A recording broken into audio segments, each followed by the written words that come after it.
Hi everyone, Percy here. Welcome to another episode by LF. The weather is fantastic today. The sun is out and shining bright. And guess what? The vintage and classic cars are out. And I'm gonna take you to one of the best classic car shows of the season in Vancouver. So come with me.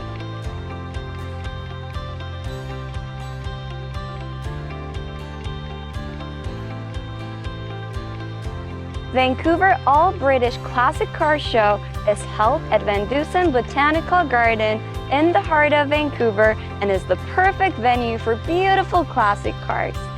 The event is celebrating its 36th anniversary with vintage and classic cars from across Vancouver and BC, as well as Alberta, Saskatchewan, Washington, and Oregon. The All-British Field Meet is a fabulous event for people of all ages, especially if you love vintage British vehicles, classic sports cars, and botanical gardens. It's an impressive event featuring literally hundreds of British cars, and there are usually a few vintage motorbikes too. The 2023 event is going to be a memorable occasion as they are celebrating the 100th anniversary of MG, as well as Aston Martin's 110th anniversary. Let's go wander around a bit and check out some of these beautiful cars together. Follow me. Look at that car. Hi. Hi, how are you? Beautiful car. Thank you, thank you. Wow. It's my pride and joy, and her name is Elizabeth. Elizabeth, what Yes, a it is. beautiful name. It is. Could you tell us the story behind this car, Yeah, the please? car was originally built in England. It's built for North America, and it was in Calgary, Alberta. Oh, wow. And from Calgary in 2008, it went to Kitimat in northern British Columbia. And between Kitimat and Prince George, over a period of 8 years, the car was completely taken to pieces, and the engine was rebuilt, the transmission, and every other moving component was replaced. But it took that long to do it, including all of the new panels and the bodywork. So the car really is brand new.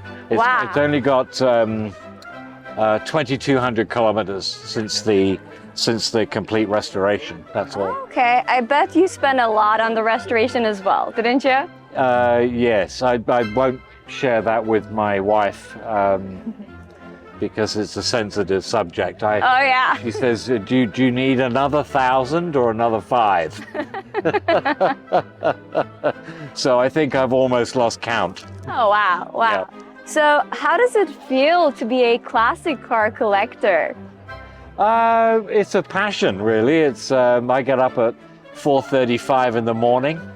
I'll go down with Q-tips and clean parts of the car and underside, and do a little bit of tune-up here and there, and coats of wax and things like that. So it's more a labor of love. And being from England, I grew up with these cars, and it was always a dream, Right. to drive something like this or a Triumph.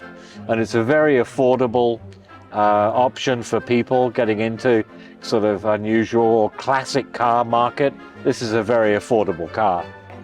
I was wondering if the interior is in its original condition or you've done some restoration to it as well. Everything is brand new. Is it? Wow. And it comes from a factory in England Okay. called Moss. Moss Motors is where most of us go for original interior parts.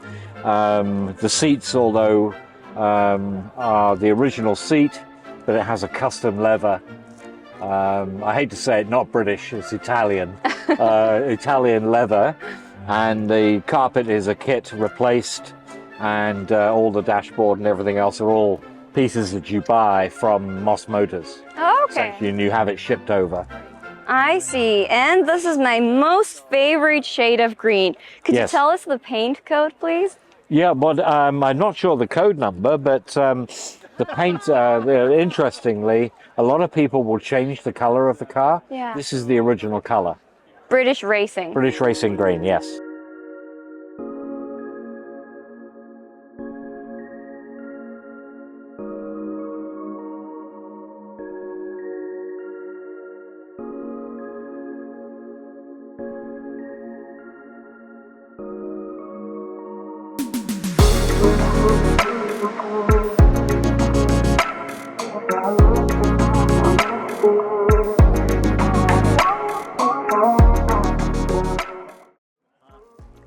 is a supercar by Aston Martin called Volante, if I'm not mispronouncing it. And it's a V8 car. The year of production is 1978. Looks pretty nice on the outside, and I love the interior. Beautiful. Here we have Cullen with his beautiful car. Let's ask him a couple of questions about this car. Tell us about the story behind this. Well, this is a 1598 Aston Martin. A big name. Aston Martin. Yes. And I bought this actually as a bunch of bits in a little village called Mere in England, near Salisbury Plain.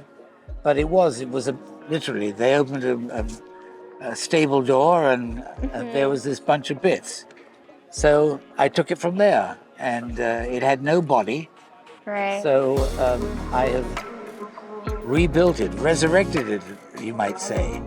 So it's an Aston Martin that was in bits that's now back together again. How long did that take you? Just short of 20 years. Oh, wow. Yeah. Yes, it's been a long time. A labor of love. Okay, great. Do you enjoy collecting like classic cars? I was wondering if it's actually considered a vintage or a classic car. Well, I think in North America this is regarded as a vintage car. Yeah. But in England particularly, they're a bit strict about what are the vintage years. And it goes up to 1931, so it's from sort of 1924 to 1931. I think I'm right. But over here, we're a little bit more relaxed, and we would call this a vintage car. Okay, I see. Okay. We need a close-up here, please. Ooh, that's sexy. That's all been, as you can see, it's all been rebuilt. Right. And it's 4 cylinders, overhead camshaft, and twin carburetor. Great. Awesome. Thank you so much. Not at all. Thank It's a you. pleasure.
This one is an Aston Martin DB4, I guess. Let me just double check that. Yeah, that's a 1961 coupe. It's pretty similar to James Bond's car, but that one is a DB5. This one is a DB4. It's pretty cool. Can you do a close-up, please?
owner. Hi, Lee. Hi, how are you, Paris? I'm good, thank you. So could you tell us a bit about your beauty, your car? I mean, Well, it's a very unusual car, particularly that it's here at an all-British field meet because it was built in New York City.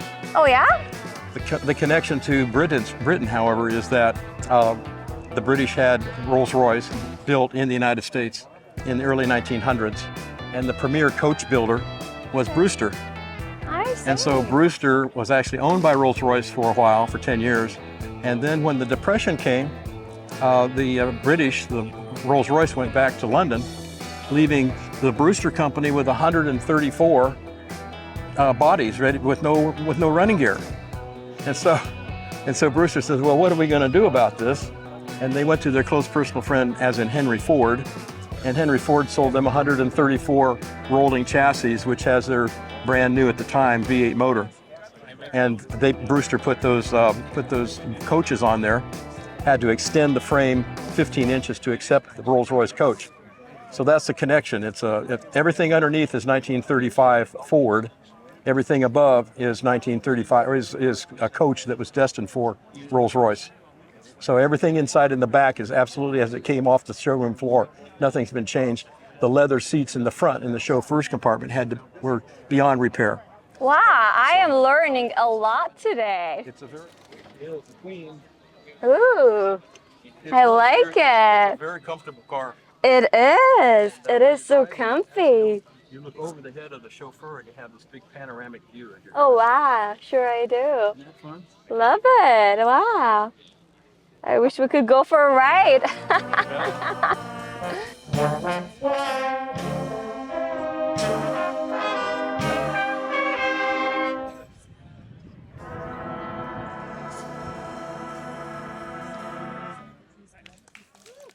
That's a wrap, folks. Thank you so much for joining us in celebrating the artistry, elegance, and enduring the spirit of classic cars. Until next time.